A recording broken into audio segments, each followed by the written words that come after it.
So just moving along with the build, as you can see, it's sort of coming together quite nicely.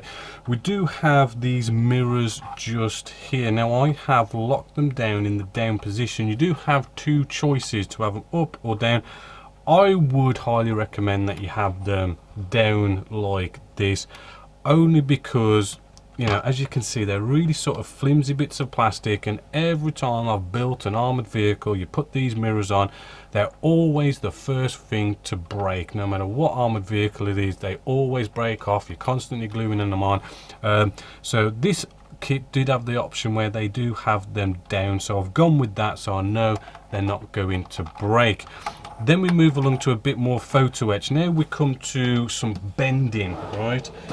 So what we want is potentially like some sort of a bending tool.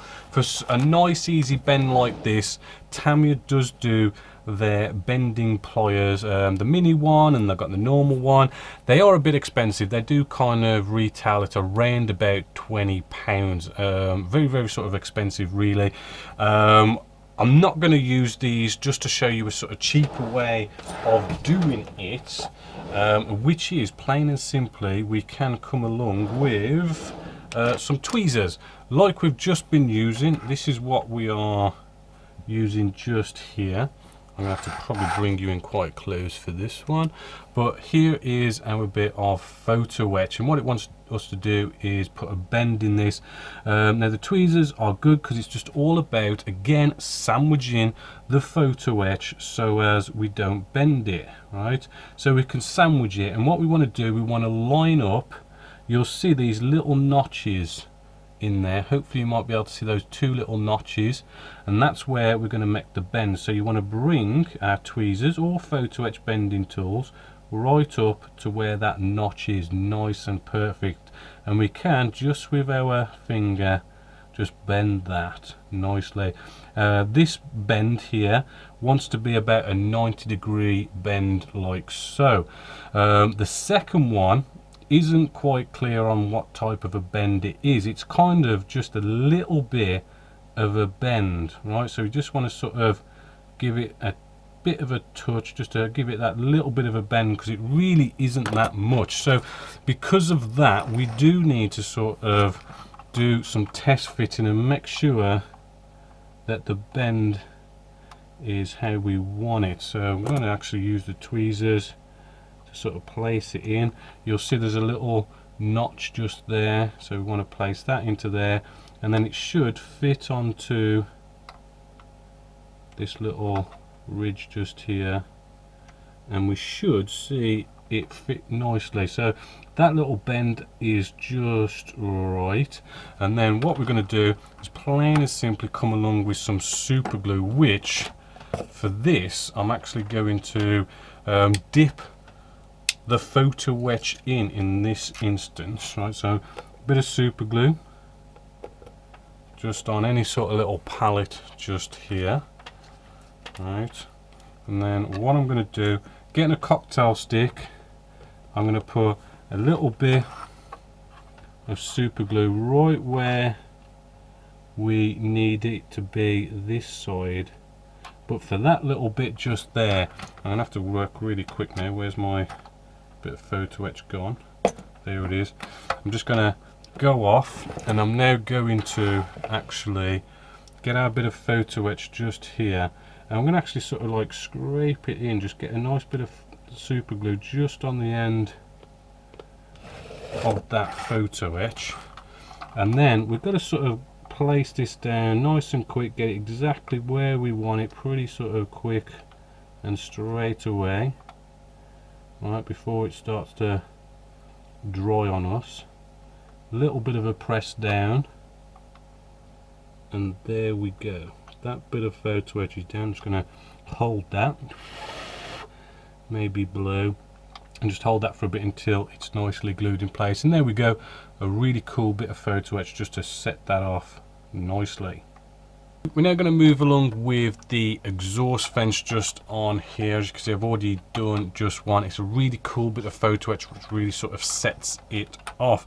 Now I've showed you some super gluing and stuff. I want to show you another type of gluing when it comes to photo etch, which a nice bit of prick stick. I really do find this a cool one to use because it really does go down really tacky, and you can really position it and get it on, and it sticks down sort of pretty quick. But at the same time, we've got that maneuverability, right? Because it doesn't dry and go off straight away. We can really just have all the time we need to play with it.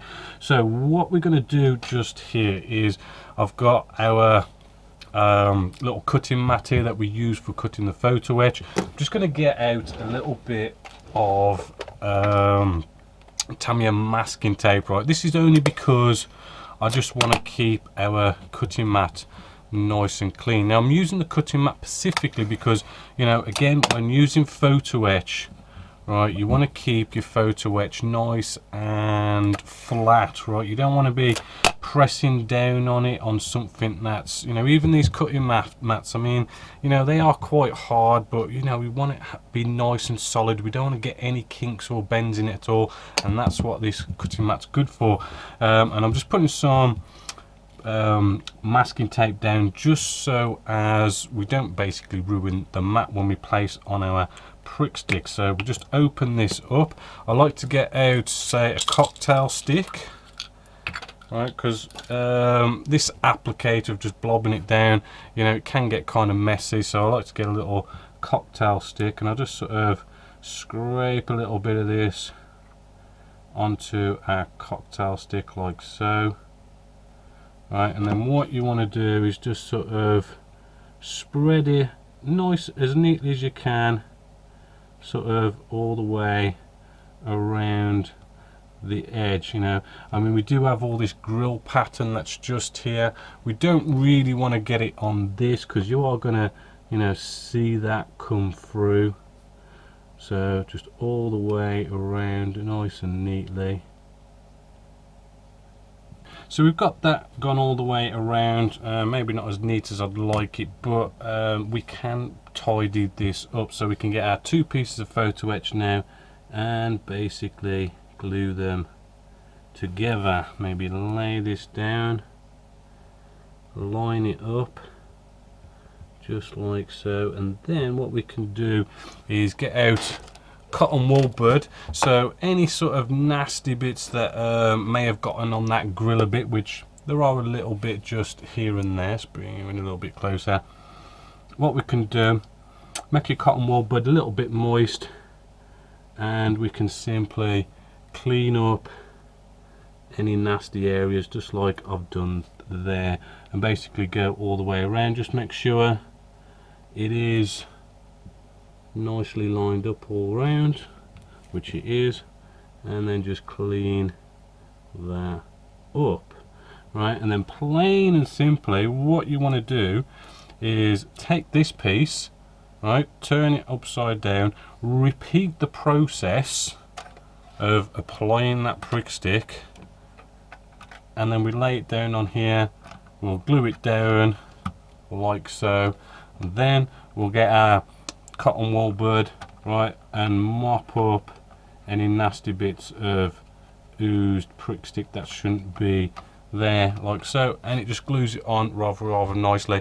And the whole process of using the point of using the prick stick is, as you can see, I could sort of like remove that or replace it. You know, this is still kind of wet, right, so we can maneuver it and stuff, but actually it's still got enough tackiness that this is actually staying down quite nicely, but I could move it if I wanted to, which is one of the big advantages using prick stick. I do like to use it a lot when it comes to photo etch.